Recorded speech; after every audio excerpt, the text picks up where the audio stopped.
nagpahilot si Mudra. Masakit ang likod. Pangalawang session niya na yan. Nasatisfy siya sa unang hilot.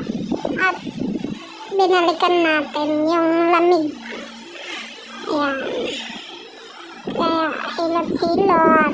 Mahirap din pala mag-massage at saka mag-hilot. Pwersa ka. Kakapagod. Pinagpawisan ako dun ah. At yun na nga ang aking second customer. What? Namamaga ang kanyang kamay. Nalamigan na. Ang daming bukol-bukol.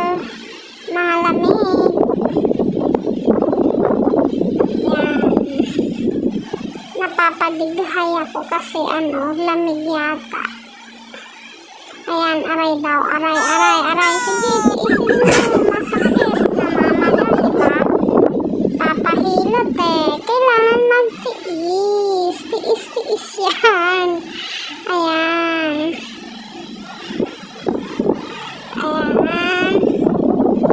Paulit kasi masakit pa daw.